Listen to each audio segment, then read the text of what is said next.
Hey guys, Chris from Provo Beast Audio Installation, and in today's video we're going to be replacing the radio on this 2013 Kia Forte. Now in this video we're going to show you how to get this thing on out, including the heating and air controls down below. Then we'll head to the bench to show you the parts needed to get an aftermarket double dent installed in its place. Let's get started.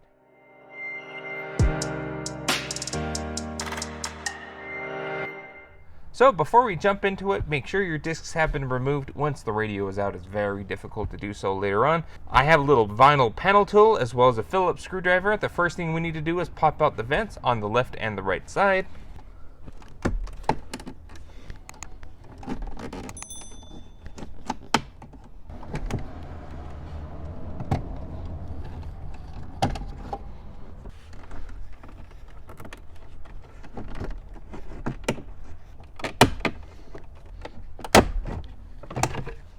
A little bit difficult to remove, but they are out. Really, they're just held on with clips, but take your time.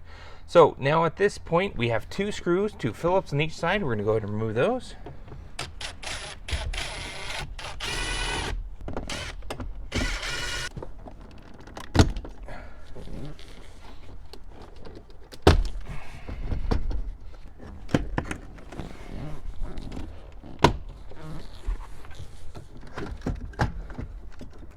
Alright, so with that out now, it's a little short, but go ahead and try to disconnect all of your harnesses here.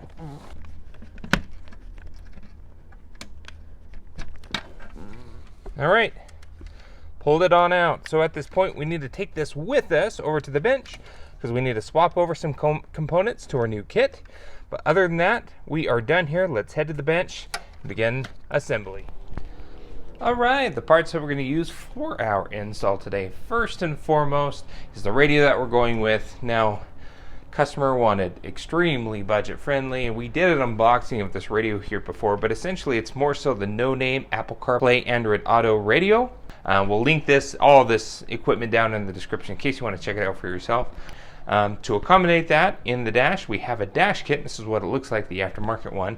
And this is the Scotia KA2410B for black. This will accommodate the double DIN. The HVAC controls will go in there as well, and the hazard switch up above.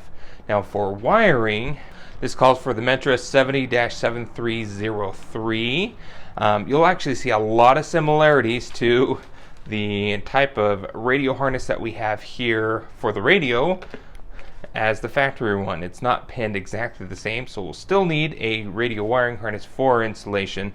And then finally, we have the Metra 40-KI11 for Kia and Hyundai vehicles. It's the antenna adapter to retain AM and FM. Now, what's kind of funky about these Kia / Hyundai vehicles, the factory aux and USB down in the center console, it's extremely hard to retain, and in most circumstances you cannot retain it unless you either tear apart the aux or USB module because it's on its own protected circuit, or you get an adapter that fits in its place. So just keep that in mind. Okay, so first thing we need to do is we're going to be finishing assembling our kit. We're going to get our radio in the kit itself and swap over all the necessary bits over into the dash kit. Then two, since we have steering wheel controls, we are going to take our universal steering wheel control adapter, the harness that goes to our aftermarket radio, and our wiring harness adapter, and we're going to show you how to get it all soldered up and connected so our steering wheel controls will be retained on our aftermarket radio and everything will work as it should.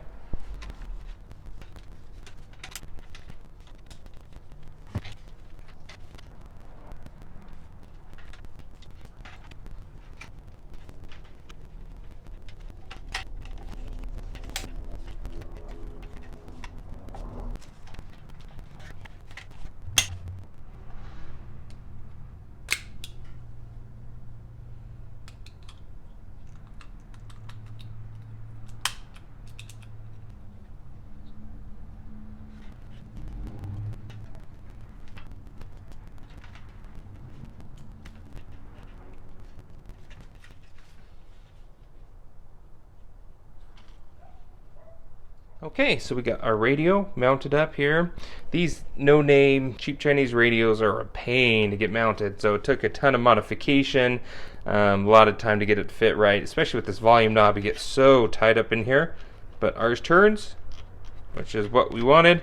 So yeah, everything's nice and solid, ready to go. And this end of things, now we need to turn our attention over to our wiring here. Now for our wiring, we have our wiring harness adapter. So this end plugs into the vehicle. We don't have the factory amplified system, so we didn't need the secondary harness that came with it, just this guy. So this plugs into the car, and then these ends will wire to our new radio. What we're going to do is wire it to our wiring harness that came with the radio.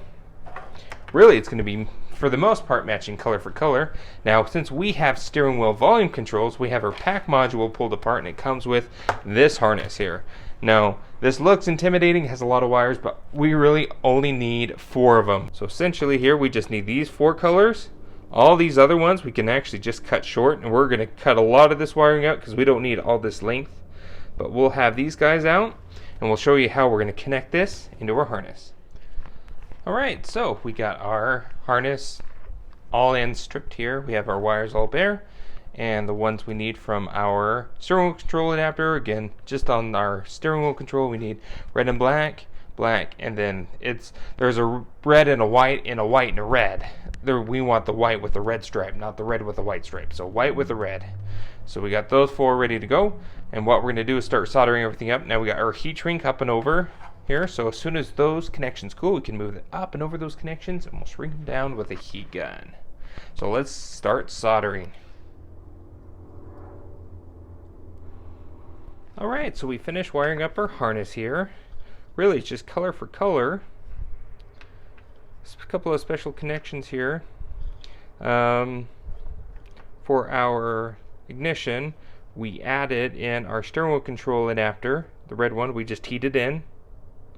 And then since we're doing a backup camera, which will be in a different video, we left a little wire off to power backup camera. It's another accessory wire, which is super nice to have. And then for steering wheel control harness, one of the blacks need to be grounded, so we just heated in as well. And that's it. Other than that, it's color for color. Other wires we didn't use off a radio. These are steering wheel control wires, which we will need. We stripped them. We'll need to test which one is which. And then according to this, pink is our backup control trigger wire, which we'll do in our backup camera video. But we just put a butt connector on that because we'll connect in later. So at this point of time, what we need to do is move our heat shrink up and over our connections, just like so. And then we're going to shrink them down with a heat gun.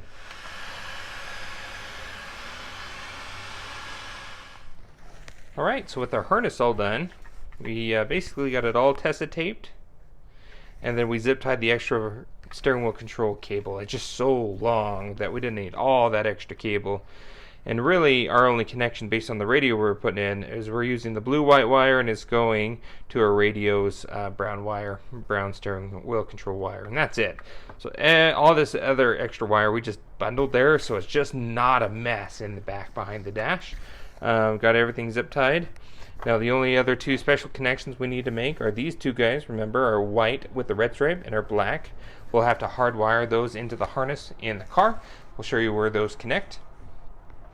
But other than that, this end here is for a Pioneer or Sony. We're not using that. We're just using the blue with the yellow stripe wire on our module. So we went ahead and set our dip switches here. We go to Pack Audio Online and go to SWI RC-1 to their programming instructions. They show you how to do the dip switches. We got those all set, ready to go. And they also show you, based on what radio that you're putting in, how to connect it to the radio. So it's pretty straightforward. With this all done out of the way, at this point of time, we also went ahead and got our HVAC controls clipped into place. We're done. At this point, let's head to the car and start getting everything installed. Now here we are in the car. Previous owner, somebody at some point hacked up the harness pretty good, so we're going to go ahead and tape this all up and clean it all up. But what we need to do is tap into 2 wires on this harness here. Now this harness has a black wire and a green wire in this center channel that happens to also be green. And those two pins, according to our pack instructions, are the ones that we need to tap into with our steering wheel control adapter.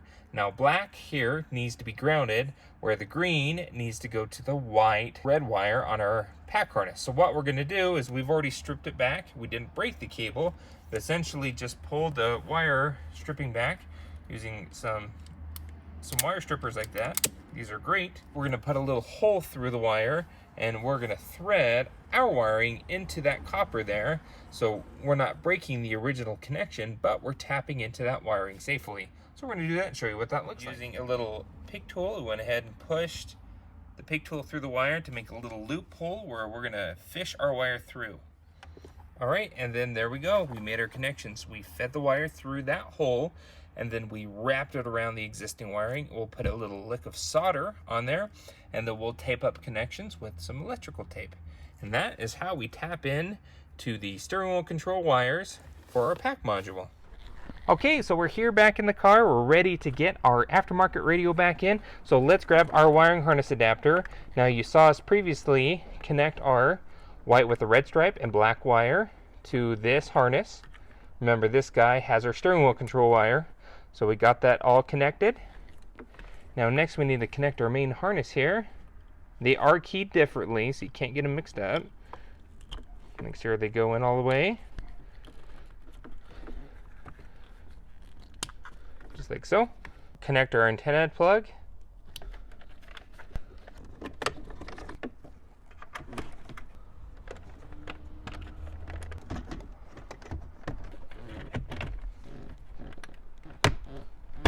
Okay, before we go too far, let's make sure everything's working. Steering wheel controls seem to be working great. Check the backup camera. Perfect. Everything seems to be working great. Let's go ahead and continue clipping it in the dash.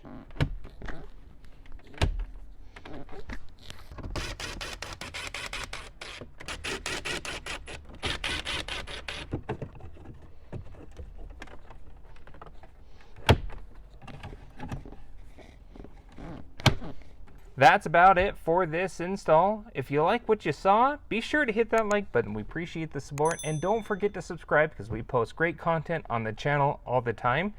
Like we said before, if you want to see how we did the backup camera, we'll have a link down in the description.